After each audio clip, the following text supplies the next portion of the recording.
வாழ்க்கையில மட்டும் கஷ்டங்கள் தீர்ந்த பாடே இருக்காது. பணப்பிரச்சனை, குடும்பத்துல குழப்பம், உடல்நல குறைபாடுன்னு ஏதோ ஒண்ணு உங்கள வாட்டிக்கிட்டே இருக்கும். கண்டிப்பா. இவ்ளோ பக்திமானா இருந்தும் கூட, கடவுள் ஏன் என்ன மட்டும் இப்படி சோதிக்கிறார்ன்னு நெறைய பேர் புலம்புவத நம்ம பார்த்திருக்கிறோம். ஆமா. அப்படி என்றாவது நீங்க நினைச்சினீங்கன்னா, உங்களுக்கான விடை இதுவா தான் இருக்கும். அதாவது, பிரச்சனை உங்க பக்தியில இல்ல, நீங்க கும்பிடுற சாமியில தான் இருக்குன்னு யாராவது சொன்னா, நீங்க நம்புவீங்களா? இது கேட்கறதுக்கு கொஞ்சம் அதிர்ச்சியா இருந்தாலும், அதுதான் உண்மை. இது எப்படின்னா, உங்களுக்கு கடுமையான தலைவலி வந்திருக்கும்போது, அந்த வலிய போக்க நீங்க வயிற்று வலிக்கான மாத்திரைய சாப்பிட்டா என்ன ஆகும்? அது நிச்சயமா வேலை செய்யாது. சொல்லப்போனா தேவையற்ற சைடு எஃபெக்ட்ஸ், அதாவது பக்க விளைவுகள தான் அது உருவாக்கும். சரியா சொன்னீங்க. மாத்திரை நல்லதுதான். ஆனா அந்த குறிப்பிட்ட மாத்திரை உங்க உடம்புக்கு இப்போ தேவையா? அப்படிங்கிறது தான் கேள்வி. அதே தத்துவம் தான் இப்ப நம்ம பேசப் போற ஆன்மீகத்துக்கும் பொருந்தும். எக்ஸாக்ட்லி. உங்களுக்கு தேவையான சரியான மாத்திரை எது அப்படிங்கிறத கண்டுபிடிக்கும் இந்த ஆழமான அலசலுக்கு உங்கள வரவேற்கிறோம். ம். இன்னைக்கு நம்ம பேசப் போற விஷயம் உங்க ஒவ்வொருத்தரோட வாழ்க்கையோடும் ரொம்ப நெருங்கமா தொடர்புடையது. ஆமா, எனக்கு பிடிச்ச சாமிய நான் கும்பிடுறேன். ஆனாலும் என் வாழ்க்கையில ஏன் இவ்ளோ கஷ்டங்கள்? அப்படிங்கிற பலரோட குழப்பத்துக்கான விடைய ஜோதிட அறிவியலோட அடிப்படையில நாம தேடப் போறோம். அதுக்கு நாம எடுத்துக்கிட்ட முக்கியமான தகவல் ஆதாரம் என்னன்னா, வினை தீர்க்கும் விநாயகர் ஜோதிடம் விருது பெற்ற ஜோதிடர் எம்பி கண்ணன் சிற்பி, மேலச்சத்திரம், பரமக்குடி. அஞ்சுரா அவங்க வழங்கின உபாசனை தெய்வங்கள் மற்றும் 27 நட்சத்திரங்கள் குறித்த ஒரு ரொம்ப விரிவான உரை அது. பக்திங்கிறது ஒரு உணர்வு நிலை. ஆனா ஜோதிடம் பலாயிரம் வருடங்களா தொகுக்கப்பட்ட ஒரு பிரபஞ்ச கணிதம். ஹம். இந்த ரெண்டுக்கும் இடையில இருக்கிற ஆழமான தொடர்பை, குறிப்பா உபாசனை தெய்வம்னா என்ன, அதை எப்படி துல்லியமா தேர்ந்தெடுக்கிறதுன்னு இந்த உரையில ரொம்ப நுணுக்கமா சொல்லியிருக்காங்க. இத கொஞ்சம் ஆழமா பாப்போம். தவறான மாத்திரை எப்படி பக்க விளைவுகளை ஏற்படுத்துமோ, அதே போல நமக்கு ஒத்து வராத கிரகத்தோட தெய்வத்தை கும்பிடுறதும் சிக்கல்களை ஏற்படுத்தும்னு சொல்றாங்க. ஆமா. அதாவது ஆன்மீகத்தை விட ஜோதிடத்துல கிரகங்களோட சக்தி ரொம்ப அதிகம். ஒரு நிமிஷம், தெய்வங்களையே கிரகங்கள் தான் இயக்குதுன்னு சொல்றாங்களே, இது எப்படி புரிஞ்சுக்கிறது? எனக்கு இது கொஞ்சம் முரண்பாடா தெரியுது. கடவுளை விட கிரகங்கள் பெரியவையா என்ன? இது முரண்பாடு இல்ல. இதுதான் பிரபஞ்சத்தோட கட்டமைப்பு. ஆன்மீக ரீதியா நாம எந்த கடவுளை வேணாலும் வழிபடலாம். சரி. ஆனா நீங்க அந்த காஸ்மிக் எனர்ஜி, அதாவது பிரபஞ்ச ஆற்றலை உற்று நோக்குனீங்கன்னா, ஒவ்வொரு குறிப்பிட்ட தெய்வமும் ஒரு குறிப்பிட்ட கிரகத்தோட கதிர்வீழ்ச்சியை பிரதிபலிக்குது. ஓஹோ! அப்போ தெய்வங்கள்ங்கிறது ஒரு வடிவம் தான். ஆனா அந்த வடிவத்தின் வழியா பாயறது கிரகங்களோட ஆற்றல் தான சொல்றீங்க? சரியா புடிச்சிட்டீங்க. இதை இன்னும் கொஞ்சம் தெளிவா ஒரு உதாரணத்தோட சொல்ல முடியுமா? கண்டிப்பா. இப்போ நாம எல்லாரும் பழனி முருகனை தரிசிக்க போறோம்னு வச்சுக்குவோம். பக்தி ரீதியா அவர் நமக்கு கடவுள், அதுல எந்த மாற்றமும் இல்ல. ஆமா. ஆனா ஜோதிட ரீதியா அந்த பிரபஞ்ச கதிர்வீழ்ச்சியோட அடிப்படையில பார்த்தா, பழனி மலையில இருக்கிறது செவ்வாய் கிரகத்தோட கதிர்வீழ்ச்சி. ஓ! செவ்வாய் கிரகமா? ஆமா. பழனி மலை அப்படிங்கிற அந்த நிலப்பரப்பு, முருகனோட கையில இருக்கிற வேல், அங்க போகர் செஞ்ச நவபாஷான சிலையோட ரசாயன தன்மை, இது எல்லாமே செவ்வாய் கிரகத்தோட ஆக்ரோஷமான கதிர்வீழ்ச்சி வெளிப்படுத்துற தன்மை கொண்டவை. சரி. இதனால என்ன ஆகும்? இப்போ என்ன நடக்கும்னா, ஜாதகத்துல செவ்வாய் கிரகம் ரொம்ப பலவீனமாவோ அல்லது கெட்டுப்போயோ இருக்கிறவங்க பழனிக்கு போய் தொடர்ந்து வழிபட்டா அவங்க வாழ்க்கையில நிறைய பிரச்சனைகளை சந்திக்க நேரிடும். கொஞ்சம் பொறுங்க. இங்க நான் ஒரு கேள்விய கேட்டாகணும். பழனிக்கு தினமும் லட்சக்கணக்கான மக்கள் போறாங்களே, ம். அதுல பாதி பேருக்கு செவ்வாய் பலவீனமா தானே இருக்கும். அப்படி என்றால் அவங்க எல்லோருக்குமே வாழ்க்கை நாசமாகிடணுமே. ஆனா அப்படி தெரியலையே. ரொம்ப சிறப்பான கேள்வி இது. மிகவும் புனிதமான ஒரு கோயில் ஒருத்தருக்கு எதிர்மறையான விளைவுகளை தருமா என்ன? பக்தி எல்லாவற்றையும் மாற்றி விடாதா? இங்கதான் நாம ஒரு விஷயத்த தெளிவா புரிஞ்சுக்கணும். தரிசனம் செய்யறதுக்கும் உபாசனை செய்யறதுக்கும் நிறைய வித்தியாசம் இருக்கு. அதாவது, நீங்க வருஷத்துக்கு ஒரு முறை பழனிக்கு போயிட்டு கூட்டத்தோடு கூட்டமா முருகனை கும்பிட்டுட்டு வர்றதால பெரிய பாதிப்பு எதுவும் வந்துராது. அப்பாடா, கொஞ்சம் நிம்மதியா இருக்கு. அப்போ உபாசனைனா என்ன? உபாசனைங்கிறது வேற. அது அந்த குறிப்பிட்ட தெய்வத்தை உங்க வாழ்க்கையோட மையமா மாத்துறது. தினமும் அவரை நினைக்கிறது, மந்திரம் சொல்றது, அடிக்கடி அந்த கோயிலுக்கு போய் மணிக்கணக்கா தியானம் பண்றது. ஓ! தீவிரமா கும்பிடுறது. ஆமா. இப்படி தொடர்ந்து ஒரு கிரகத்தோட கதிர்வீழ்ச்ச உங்க உடம்புக்குள்ள செலுத்தும்போது, அந்த கதிர்வீழ்ச்சி உங்க சொந்த ஜாதகத்தோட ஒத்து போகலன்னா, அது நிச்சயமா ஒரு எனர்ஜி ஷார்ட் சர்க்யூட் மாதிரி தான் வேலை செய்யும். அட! அப்படியானால் பக்திக்கும் இதுக்கும் சம்பந்தம் இல்ல. இது முழுக்க முழுக்க ஒரு காந்தப்புலம் எப்படி வேலை செய்யுமோ, அது மாதிரியான ஒரு அறிவியல்னு சொல்றீங்க. எக்ஸாக்ட்லி. இதத்தான் அஞ்சுரா ரொம்ப தெளிவா குறிப்பிடுறாங்க. இதே போல திருப்பதி பெருமாள் கோயிலே எடுத்துக்கோங்க. அங்க என்ன கதிர்வீழ்ச்சி இருக்கு? அங்க சந்திரனோட கதிர்வீழ்ச்சி நிரம்பி இருக்கு. அந்த மலை பிரதேசம், அங்க இருக்கிற செல்வச் செழிப்பு எல்லாமே சந்திரனோட காரகத்துவங்கள். ம், சரி. ஜாதகத்துல சந்திரன் பெலவீனமாய் இருக்கிறவங்க திருப்பதிய தங்களுடைய உபாசனை தலமா மாத்தி அடிக்கடி அங்க போனா அவங்க தேவையில்லாத மனக்குழப்பங்களையும் கடன் சுமையையும் சந்திப்பாங்க. அப்போ சந்திரன் வலுவா இருக்கிறவங்க போனா? அவங்க கற்பனை செஞ்சு கூட பார்க்க முடியாத அளவிலான நன்மைகளை அடைவாங்க. இது ஒரு எனர்ஜி மேட்ச் ஆகுமா ஆகாதாங்கிற கணிதமே தவிர கடவுள் நமக்கு தண்டனை கொடுக்கறாருன்னு அர்த்தம் கிடையாது. ரொம்ப ஆச்சரியமா இருக்கு. அப்படியானால் புகழ்பெற்ற கோயில்களை கூட சிலருக்கு ஒத்து வரல அப்படின்னா, நமக்குன்னு எந்த தெய்வம் 100% ஒத்து போகுங்கிறத எப்படி கண்டுபிடிக்கிறது? உபாசனை தெய்வம் அப்படிங்கிறது நீங்க கூப்பிட்ட குரலுக்கு ஓடோடி வந்து உங்களுக்கு ஒரு பாதுகாப்பு கவசமா நிக்கக்கூடிய தெய்வம். ஆமா, அதை எப்படி செலக்ட் பண்றது? அதை தேர்ந்தெடுக்க உங்க ஜாதகத்தை ரொம்ப ஆழமா ஆராயணும். புஷ்கர நவாம்சத்துல உள்ள கிரகம் அல்லது அதிக பாகையில உள்ள கிரகம் இல்லனா யோகியா வர கிரகத்தோட தெய்வத்தை நாம உபாசனையா தேர்ந்தெடுக்கணும். நிறுத்துங்க. இது என்ன அப்படியே ஜோதிட வகுப்பு மாதிரி போகுது? என்னாச்சு? புஷ்கர நவாம்சம், அதிக பாகை, யோகின்னு என்னென்னவோ சொல்றீங்க. ஜோதிடம் அதிகமா தெரியாத பாமர மக்களுக்கு இது சுத்தமா புரியாதே. ஓ சாரி. இதை இன்னும் கொஞ்சம் சிம்பிளா ஒரு உதாரணத்தோட விளக்க முடியுமா? கண்டிப்பா எளிமையாவே சொல்றேன். உங்க ஜாதகத்தை ஒரு பெரிய கம்பெனின்னு வச்சுக்கோங்க. அதுல நிறைய மேனேஜர்கள் அதாவது கிரகங்கள் இருக்காங்க. சரி. அதுல சிலர் முன்கோபியா இருப்பாங்க, சிலர் ரொம்ப சோம்பேறியா இருப்பாங்க. ஆனா அவங்கள ஒரு மேனேஜர் மட்டும் அந்த கம்பெனியோட சிஇஓ போல ரொம்ப சிறப்பா செயல்பட்டு உங்களுக்கு எப்பவுமே லாபத்தை மட்டுமே தர்றவரா இருப்பார். ஓஹோ, அவரைத்தான் யோகின்னு சொல்றீங்களா? ஆமா. அப்புறம் அந்த புஷ்கர நவாம்சம்னு சொன்னேன்ல, அது ஒரு விதைய ரொம்ப வளமான மண்ணுல நட்டு வைக்கிற மாதிரி. ம். எந்த கிரகம் அந்த வளமான மண்ணுல உட்கார்ந்திருக்கோ அது உங்களுக்கு அமோகமான பலன்களை தரும். சூப்பர், இப்ப புரியுது. அப்படி உங்க ஜாதகத்துல உங்களுக்கு அதிக நன்மைகளை செய்ய காத்துக்கிட்டு இருக்கிற அந்த சூப்பர் ஹீரோ கிரகம் எதுன்னு கண்டுபிடிச்சு அந்த கிரகத்துக்கு உரிய தெய்வத்தை நீங்க கும்பிடணும். அருமையான விளக்கம். இப்போ ரொம்ப தெளிவா புரியுது. சரி, எந்த கிரகத்துக்கு எந்த தெய்வம்னு ஏதாவது வரையறை இருக்கா? அது எப்படி முடிவு செய்யப்படுது? இதுக்கும் மிக தெளிவான ஒரு லாஜிக் இருக்கு. கிரகங்களோட குணாதிசயங்களை வச்சே தெய்வங்களை பிரிச்சிருக்காங்க. உதாரணத்துக்கு 1-2 சொல்லுங்களேன். இப்போ சூரியன் ஆன்மா, ஒளி மற்றும் தலைமையை குறிக்கும். அதனால சூரியன் உங்களுக்கு சாதகமா இருந்தா பிரபஞ்சத்தோட மையமான சிவபெருமான வழிபடலாம். ஓ சரி. சந்திரன் சாதகமா இருந்தா? சந்திரன் மனசையும் தாய்மையையும் குறிக்கும். அதனால சந்திரன் அப்படின்னா அம்பாள் அல்லது கிராம தேவதைகளான முத்துமாரியம்மனை வழிபடலாம். அப்போ செவ்வாய்னா? நீங்க முதல்லயே சொன்ன மாதிரி முருகனா. ஆமா, செவ்வாய்ங்கிறது ரத்தம், போர், அப்புறம் வீரத்தோட அடையாளம். அதனால செவ்வாய்னா உக்கிரமான தெய்வங்களான முருகன், துர்கை, சரபேஸ்வரர். புதனுக்கு எந்த சாமி வரும்? புதன் அறிவையும் விவேகத்தையும் குறிக்கும். அதுக்கு பெருமாள் அல்லது பாலாம்பிகை. சரி, குரு கிரகம்னா? குரு பலமா இருந்தா குருமார்களை கும்பிடணும். அதாவது சாய்பாபா, தட்சிணாமூர்த்தி இவங்களெல்லாம் வழிபடலாம். ஓ, சுக்கிரன் செல்வத்துக்கான கிரகம்னு சொல்வாங்களே. ஆமா, சுக்கிரன் செல்வம் மற்றும் ஆடம்பரம். அதனால மகாலட்சுமி. அப்புறம் சனி, ராகு, கேது. சனி இருள் மற்றும் காவல். அதனால ஆயுதமேந்திய காவல் தெய்வங்களான கருப்பண்ணசாமி. ராகுனா காளி, கேதுனா விநாயகர். சரி, இப்போ ஏன் ஜாதகத்துல சூரியன் ரொம்ப வளமான மண்ணுல, அதாவது நீங்க சொன்ன அந்த புஷ்கர நவாம்சத்துல இருக்கான்னு வச்சுக்குவோம். அதனால நான் சிவனை வழிபட ஆரம்பிக்கிறேன். எல்லாமே சரியாதானே இருக்கணும். ஆனா இந்த உரையில சொல்லப்படுற அந்த நட்சத்திர முரண்பாடு அப்படிங்கிற விஷயம் என்ன ரொம்பவே குழப்பிடுச்சு. அது என்ன? அதுதான் இதுல இருக்கிற ஒரு மிகப்பெரிய ட்விஸ்ட். கிரகத்தோட சக்தி உங்களுக்கு சாதகமா இருந்தாலும் அந்த கிரகத்தோட அதிதேவதைக்குன்னு ஒரு பிரத்யேக நட்சத்திரம் இருக்கும். ஓ, சாமிக்கும் நட்சத்திரம் இருக்கா? கண்டிப்பா. இப்போ உங்களுக்கு சூரியன் வலுவா இருந்து நீங்க சிவனை வழிபடலாம்னு ஜாதகம் சொன்னாலும் சிவனோட ஜென்ம நட்சத்திரம் திருவாதிரை. சரி, அதுல என்ன பிரச்சனை இப்போ? அந்த திருவாதிரை நட்சத்திரம் உங்களுடைய சொந்த ஜென்ம நட்சத்திரத்துக்கு பகை நட்சத்திரமா இருந்தா நீங்க சிவனை வழிபட அந்த பகை ஆற்றல் உங்களுக்குள்ள நுழைஞ்சிடும். அட கடவுளே! ஆமா, அதனால உங்களுக்கு விபத்துகளும் பணப்பிரச்சனைகளும் தான் சேரும். அப்படியென்றால் வெறும் கிரகத்தை மட்டும் பார்த்தா பத்தாதுன்னு சொல்றீங்க. சரியா சொன்னீங்க. கிரகமும் ஒத்து வரணும், அதே சமயம் நட்சத்திரமும் ஒத்து வரணும்.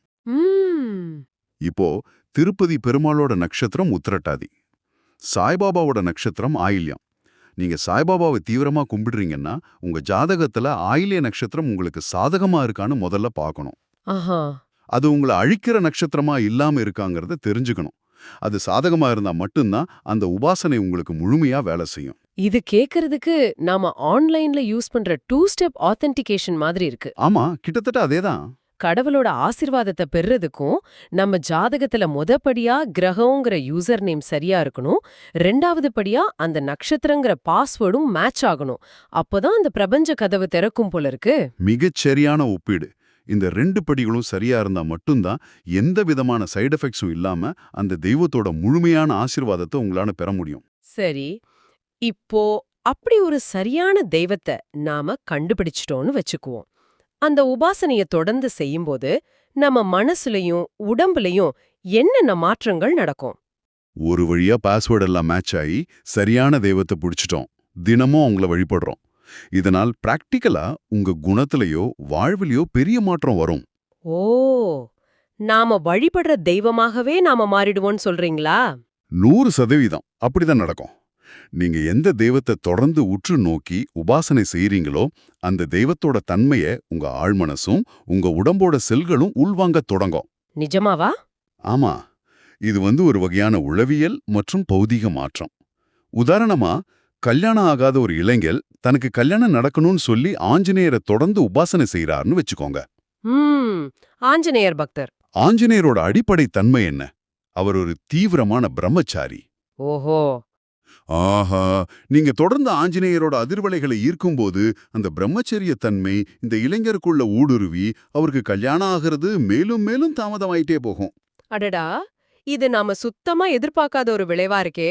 நல்லெண்ணத்துல செஞ்சாலும் அந்த எனர்ஜி அதோட இயல்பான வேலையத்தான் செய்யும்னு சொல்றீங்க. கண்டிப்பா. நெருப்ப தொட்டா சுடும் அப்படிங்கிறது எப்படி இயற்கையோட விதியோ அப்படிதான் இதுவும். வேற ஏதாவது உதாரணம் இருக்கா? ராமரை மிக தீவிரமா உபாசனை செய்யறவங்களை கவனிச்சு பாருங்க. ராமரோட வாழ்க்கையே வனவாசம் சார்ந்தது, மனைவியே பிரிஞ்சு வாழ்ந்தது. ஆமாம். அதனால தீவிர ராம பக்தர்களை அவங்களோட வேலை அல்லது சூழல் காரணமா மனைவியையும் குடும்பத்தையும் பிரிஞ்சு வெளியூர்கள்ல வாழ நிலைக்கு அந்த உபாசனை தள்ளும். நீங்க சொல்றது பார்த்தா நமக்கு வாழ்க்கையில என்ன தேவையோ அத பிரதிபலிக்கிற தெய்வத்தை நாம தேடி போணும் போல இருக்கு. ஆமா, அதுதான் லாஜிக். ஐயோ, அல்லது பெருமாளையும் தான் வழிபடணும். இந்த உரையை கொடுத்த அஞ்சுரா அவங்களே தன்னோட சொந்த அனுபவத்தை பகிர்ந்திருக்காங்க. ஓ, அவங்க என்ன சொல்றாங்க? அவங்க தொழில் ரீதியா பல நிறுவனங்களை நடத்துறாங்க. அவங்களுக்கு செல்வம் பெருகணும் அப்படிங்கிறதுக்காக அவங்க நவ கைலாயம்னு சொல்லப்படுற சிவன் கோயில்களுக்கு போறதை விட நவ திருப்பதி எனப்படுற பெருமாள் கோயில்களுக்கு போறதையே அதிகமா விரும்புறாங்க. அதுக்கு என்ன காரணம்னு சொல்றாங்க? ஏன்னா சிவன் முக்தியையும் பற்றற்ற தன்மையையும் ஆன்மீக அமைதியையும் தருவார். அது சன்னியாசிகளுக்கு ரொம்ப உகந்தது. ஆனா உலகாயத செல்வங்களையும் ஆடம்பரத்தையும் தருவது சுக்கிரனோட ஆதிக்கத்துல இருக்கிற பெருமாளும் மகாலட்சுமியும் தான். இது மனிதர்களோட புறத்தோற்றத்துல கூட பிரதிபலிக்கும்னு அந்த உரையில ஒரு ஆச்சரியமான தகவல் இருந்துச்சு. ஆமா, அது கண்கூடா பார்க்கக்கூடிய ஒரு விஷயம். அவங்க மலேசியாவுல உள்ள ஒரு புகழ்பெற்ற விநாயகர் கோயிலுக்கு போனப்போ அங்க இருக்கிற அர்ச்சகர்கள் எல்லாரும் விநாயகரை போலவே பெரிய தொப்பையோட இருந்ததை பார்த்திருக்காங்க. அட, உண்மையாவா?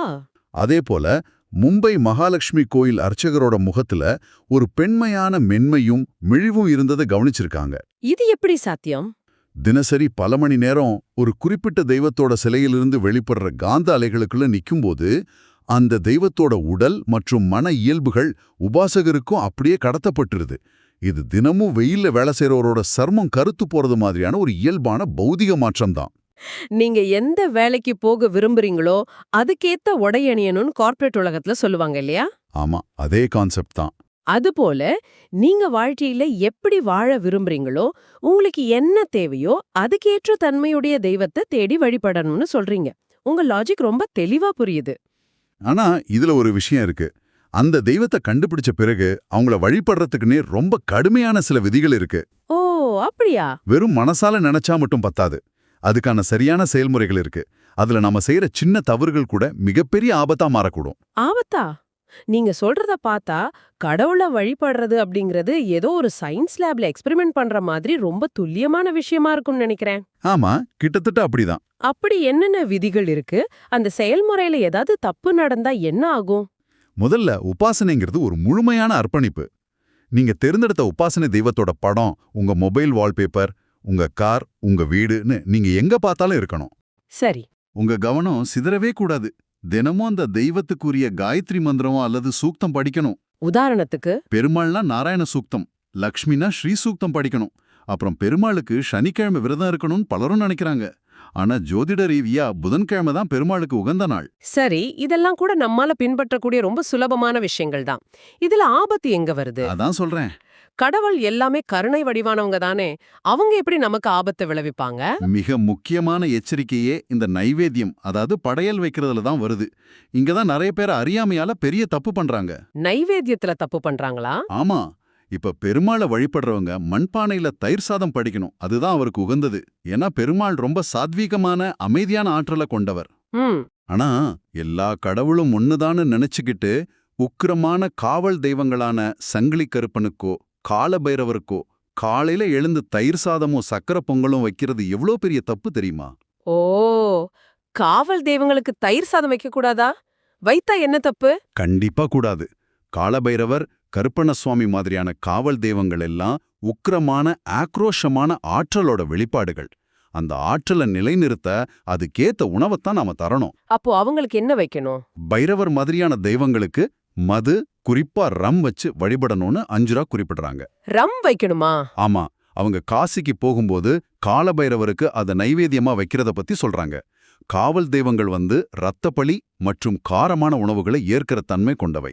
சரி. அவங்களுக்கு போய் தயிர் சாதத்தை வைக்கிறது ஒரு பெட்ரோல் இன்ஜினுக்குள்ள தண்ணியை ஊத்துறதுக்கு சமம். அது அந்த ஆற்றல் தளத்துல மிகப்பெரிய ஒரு எனர்ஜி இம்பேலன்ஸை உருவாக்கும். அட, இது உண்மையிலே ரொம்ப பயமா இருக்கே. அப்படி முரண்பாடு ஏற்பட்டா என்ன ஆகும்? அந்த எதிர்மறை ஆற்றல் நேரா உங்க குடும்பத்துல வேலை செய்ய தொடங்கும். உக்கிரமான தெய்வங்களுக்கு கூடிய உண்மையான படையலை தரலேனா வீட்டுல இருக்கிறவங்களுக்கு அடிக்கடி வாகன விபத்துகள் ஏற்படுறது, எதிர்பாராத இரத்த காயங்கள் உண்டாவது மாதிரியான ஆபத்துகள் நிகழும். கேட்கவே பயமா இருக்கே. அவங்களுக்கு சரியான முறையில நைவேத்தியம் செய்யலேனா நாமே பலியாகல சூழல் கூட வரலான்னு அவங்க ரொம்ப ஆணித்தரமா எச்சரிக்கிறாங்க. உக்கிரமான ஒரு தெய்வத்துக்கு சமாதானம் செய்யறதா நினைச்சுக்கிட்டு ரொம்ப சாதுவான ஒரு படையல வைப்பது இவ்வளவு ஆபத்துன்னு சொல்லும்போது ஆன்மீகத்துல அறியாமை எவ்வளவு பெரிய விளைவுகளை ஏற்படுத்தும்னு இப்போ ரொம்ப தெளிவா புரியுது. உண்மைதான். சரி, இவ்வளோ கஷ்டப்பட்டு ஜாதகத்தை பார்த்து சரியான தெய்வத்தை தேர்ந்தெடுத்து விதிகளின்படி நைவேத்தியம் எல்லாம் செஞ்சு ஒருத்தர் உபாசனை செய்றார். நமது உபாசனை வேலை செய்தா, அதாவது அந்த பிரபஞ்ச ஆற்றல் நம்மோட இணைஞ்சிடுச்சான்னு நாம எப்படி கண்டுபிடிக்கிறது? இதுக்கான அடையாளம் ஏதாவது இருக்கா? நிச்சயமா இருக்கு. பிரபஞ்சம் சில நிமித்தங்கள் மூலமா உங்ககிட்ட பேசும். நிமித்தங்கள்னா? நீங்க உபாசனை செய்யற தெய்வத்தோட பேரை கொண்ட மனிதர்கள் மூலமாகவே உங்களுக்கு எதிர்பாராத நன்மைகள் நடக்கும். ஓஹோ.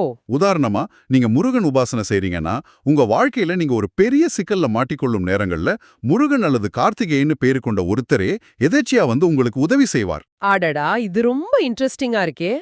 வேற என்ன அறிகுறிகள் இருக்கும்? அதே போல அந்த தெய்வத்துக்குரிய கிழமைகள்ல உங்க நல்ல காரியங்கள் எவ்வித தடையுமின்றி நடக்கும். பைரவர்னா சனிக்கிழமை, அம்பாள்னா திங்கள்கிழமை உங்களோட முக்கிய வேலைகள் பெரிய வெற்றியை அடையும். இதுதான் உங்களுக்கான அடையாளம். இது கேக்குறதுக்கே ரொம்ப பாசிட்டிவா இருக்கு.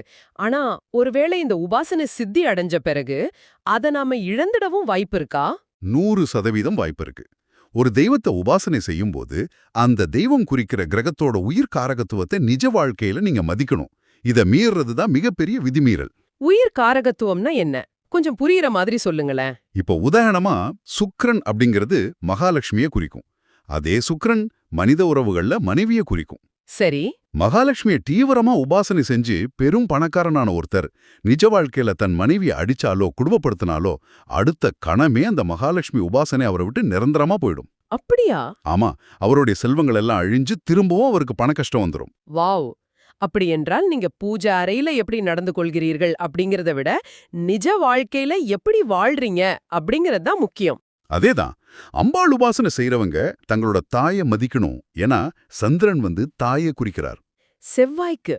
செவ்வாய் கிரகத்தோட தெய்வமான முருகனை உபாசனை செய்யறவங்க உடன் பிறந்த சகோதரர்களை ஏமாற்றக்கூடாது. இப்படி ஒவ்வொரு கிரகத்துக்கும் ஒரு மனித உறவு இருக்கு. அந்த உறவுகளை சிதைச்சா உங்க உபாசனையோட சக்தியும் சிதைஞ்சிடும். இது ஒரு அருமையான காஸ்மிக் ஃபீட்பேக் லூப்பா இருக்கு. நிஜ வாழ்க்கையில சக மனிதர்கள் கிட்ட, உங்க உறவுகள் கிட்ட நீங்க எப்படி நடந்துக்கிறீங்க அப்படிங்கிறது தான் உங்களோட ஆன்மீக வெற்றியே தீர்மானிக்குது.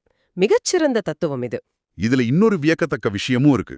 அதுதான் குடும்ப கர்மா அல்லது ஆன்மீக மரபணு தொடர்பு. மரபணு தொடர்பா? ஆமா, ஒரு குடும்பத்துல தொடர்ந்து 50 வருஷங்களா முருகன் உபாசனை நடக்குதுன்னா அந்த உபாசனையோட தொடர்ச்சியான கதிர்வீச்சு அந்த குடும்பத்தோட மரபணுக்கள்லயே கலந்துடும். அதாவது ஜீன்கள்லயே கலந்துடும். ஒரு நிமிஷம், மரபணுவிலுமா இது மாற்றம் ஏற்படுத்தும்? இது எப்படி சாத்தியம்? நீங்க தொடர்ந்து ஒரு குறிப்பிட்ட அதிர்வலையில வாழும்போது அது உங்க உடல் செல்கள்லையும் உங்க வாரிசுகளோட அமைப்பிலையும் ஒரு நிரந்தர தாக்கத்தை ஏற்படுத்துது. ஓஹோ! அதனால அப்படிப்பட்ட குடும்பத்துல பிறக்கிற குழந்தைங்க பெரும்பாலும் முருகனுக்குரிய விசாகம், கிருத்திகை, பூசம் மாதிரியான நட்சத்திரங்கள்லயோ அல்லது ஷஷ்டி திதியிலயோ பிறப்பாங்க. ஆச்சரியமா இருக்கே! அதுவும் குறிப்பா ஆண் குழந்தைங்களாவே பிறக்க அதிக வாய்ப்பு இருக்கு. அதே போல சப்த கன்னிமார்களை குலதெய்வமாக கொண்ட குடும்பங்கள்ல தொடர்ந்து பெண் குழந்தைங்களே அதிகமா பிறப்பாங்க. இது பல தலைமுறைகளா தொடரும் ஒரு ஆச்சரியமான ஆன்மீக தொடர்பு. இது உண்மையிலே நம்மை பிரமிக்க வைக்குது. சரி, நாம இந்த ஆழமான அலசலோட இறுதி பகுதிக்கு வந்துட்டோம். ம். உங்களுக்கான சுருக்கம் இதோ. பக்தி அப்படிங்கிறது வெறும் குருட்டுத்தனமான நம்பிக்கை அல்ல. அது உங்களோட தனிப்பட்ட பிரபஞ்ச கதிர்வீச்சோட நேரடி தொடர்புடையது. கண்டிப்பா.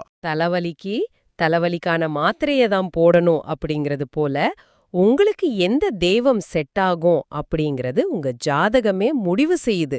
ஆமா. ஒருவேளை உங்களுக்கு உங்களோட சரியான ஜாதகம் தெரியலனாலும் அல்லது அதை துல்லியமா கணிக்க தெரியலனாலும் நீங்க கவலைப்பட வேண்டாம். அதுக்கு மாற்று வழி இருக்கா? இருக்கு. ரொம்ப பாதுகாப்பான ஒரு மாற்று வழி இருக்கு. உங்க சுய பாதுகாப்புக்காக உங்களோட ஜென்ம நட்சத்திரத்தோட அதிதேவதையை நீங்க உபாசனையா எடுக்கலாம். சரி. அல்லது அதைவிட சிறந்தது என்னன்னா, உங்க ஜென்ம நட்சத்திரத்திலிருந்து 6வது நட்சத்திரமா வர்ற தெய்வ அனுகூல நட்சத்திரத்தோட அதிதேவதையை வழிபடலாம். இது எல்லாருக்கும் பொருந்துமா? கண்டிப்பா பொருந்துமே.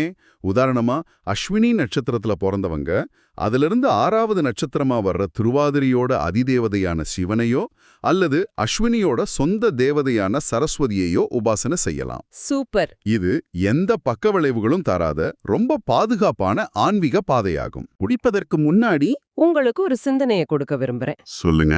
இதுவரை நாம பேசினத பார்த்தா, நம்ம ஜாதக அமைப்பே எந்த தெய்வத்தோட கதிர்வீச்சு நமக்கு ஒத்து வரும், எந்த கடவுள் நமக்கு நன்மைகளை செய்வார் அப்படிங்கறத நாம பிறக்கும் போதே முன்கூட்டியே தீர்மானிச்சிடுதல்லவா? ஆமா, அப்படிதான் சொல்லணும். அப்படி என்றால் நாம எந்த கடவுளை வழிபடணும்னு நாம சுதந்திரமா முடிவெடுப்பதா நினைக்கிற நம்ம சுய விருப்பம், அதாவது இந்த ஃப்ரீவில் கூட உண்மையில பிரபஞ்சத்தோட இன்னொரு கணித விளையாட்டு தானா? யோசிக்க வேண்டிய விஷயம்தான். உங்க இறை நம்பிக்கை அப்படிங்கிறது உண்மையிலேயே நீங்க உங்க புத்தியால தேடி எடுத்த தேர்வா, இல்ல பல லட்சம் மைல்களுக்கு அப்பால் சுழன்றுகிட்டு இருக்கிற அந்த கிரகங்களோட தேர்வா? யோசிச்சு பாருங்க. மீண்டும் ஒரு சுவாரஸ்யமான ஆழமான அலசல்ல சந்திப்போம். நன்றி. வாழ்க வளமுடன். வினை தீர்க்கும் விநாயகர் ஜோதிடம், உங்கள் நம்பிக்கைக்கு உரிய ஜோதிட மையம். Multi award winning astrologer. India மற்றும் வெளிநாடுகளில் ஆயிரக்கணக்கான வாடிக்கையாளர்கள் நம்பிக்கை பெற்ற சிறப்பு பெயர் MB கண்ணன் சிற்பி, பரமக்குடி, மேலச்சத்திரம். உங்கள் வாழ்க்கையும் உங்கள் ஜாதகமும் திறமைசாலியான நிபுணரின் கைகளில் மட்டுமே பாதுகாப்பு. தெய்வீக வழிகாட்டுதலால் இயக்கப்பட்டு அதீத துல்லியத்துடன் உங்களுக்கு வழங்கப்படுகிறது.